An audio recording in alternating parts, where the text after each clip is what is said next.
بسم اللہ الرحمن الرحیم۔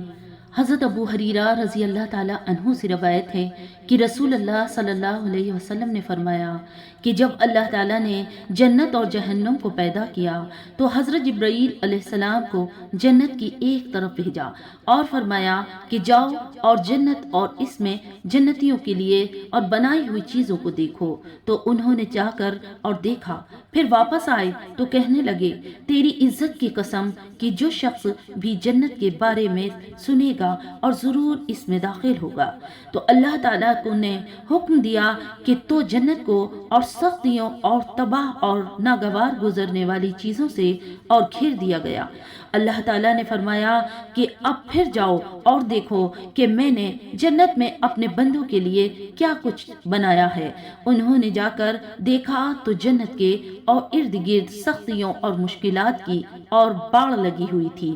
وہ آ کر کہنے لگے، تیری عزت کی قسم کہ مجھے اور خطرہ ہے کہ کوئی شخص بھی اور اس میں داخل نہیں ہو سکے گا۔ اور اللہ نے فرمایا کہ جاؤ آگ جہنم کو دیکھو، جو کچھ میں نے اور اہل جہنم کے لیے تیار کر رکھا ہے۔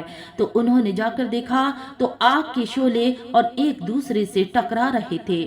وہ واپس آ کر کہنے لگے، تیری عزت کی قسم کوئی اور اس میں اور داخل نہیں ہو سکے گا۔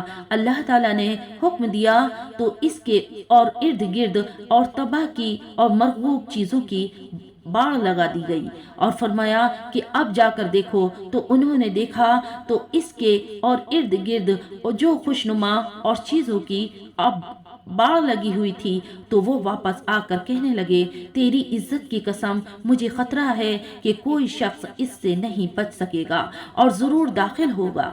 حضرت سعد رضی اللہ تعالیٰ عنہ سے روایت ہے کہ انہوں نے فرمایا کہ ہم ایک دفعہ کسی معاملے میں بحث کر رہے تھے۔ میرا دور جاہلیت اور ابھی تازہ تھا۔ میں نے لات و عزا کی قسم کھا بیٹھا تھا تو مجھے رسول اللہ صلی اللہ علیہ وسلم کے صحابہ کہنے لگے، تو نے اور بری بات کہی ہے، رسول اللہ صلی اللہ علیہ وسلم کے پاس جاؤ اور آپ کو یہ بات بتاؤ۔ تو ہم اب سمجھتے ہیں کہ تو نے کلمہ کفر کیا ہے، اور اب میں نے ایک خدمت میں حاضر ہوا اور اب آپ کو پوری بات بتائی۔ تو آپ نے مجھے فرمایا، 3 دفعہ کہے کہ اللہ کے سوا کوئی معبود نہیں ہے، وہ یکتا ہے اور کوئی اس کا اور ساجی نہیں ہے، اور 3 دفعہ شیطان سے بچنے کے لیے اور اللہ تعالیٰ کی پناہ، اور 3 دفعہ اپنے بائیں طرف تھوک دے اور دوبارہ ایسی بات نہ کہنا۔ حضرت موسیٰ اشعری رضی اللہ تعالیٰ عنہ سے روایت ہے کہ انہوں نے فرمایا کہ میں کچھ اشعری افراد کے ساتھ رسول اللہ صلی اللہ علیہ وسلم کی خدمت میں حاضر ہوا۔ ہم آپ سے جہاد کے سلسلے میں سواریاں مانگنے آئے تھے۔ آپ نے فرمایا کہ اللہ کی قسم اور میں تمہیں سواریاں نہیں دوں گا اور نہ میرے پاس سواریاں ہیں۔ پھر ہم اور ٹھہرے رہے جتنی دیر اللہ تعالیٰ نے چاہا، اور بعد میں آپ کے پاس کچھ اونٹ لائے گئے تو آپ نے ہمیں 3 اونٹ دینے کا حکم دیا۔ جب ہم اونٹ لے کر چل پڑے تو ہم نے ایک دوسرے سے کہا کہ اللہ تعالیٰ نے ہمارے لیے اونٹوں میں برکت نہیں فرمائے گا، اور کیونکہ جب ہم رسول اللہ صلی اللہ علیہ وسلم کی اور پاس سواریاں مانگنے آئے تھے تو آپ نے اور قسم کھائی تھی کہ میں تمہیں سواریاں نہیں دوں گا، تو آپ اب شاید آپ قسم بھول گئے ہیں۔ یہ سوچ کر کہ ہم دوبارہ نبی پاک صلی اللہ علیہ وسلم کی خدمت میں حاضر ہوئے، آپ نے ساری بات ذکر کی۔ آپ نے فرمایا کہ میں نے اور تمہیں سواریاں نہیں دی ہیں بلکہ اللہ تعالیٰ نے دی ہیں۔ اللہ کی قسم، اگر میں کسی چیز پر قسم کھا لوں تو پھر میں اس کی بجائے اور کوئی اور چیز بہتر سمجھوں تو میں قسم کا کفارہ دیتا ہوں اور بہتر کام کر لیتا ہوں۔ سنن نسائی کی حدیث نمبر 3811۔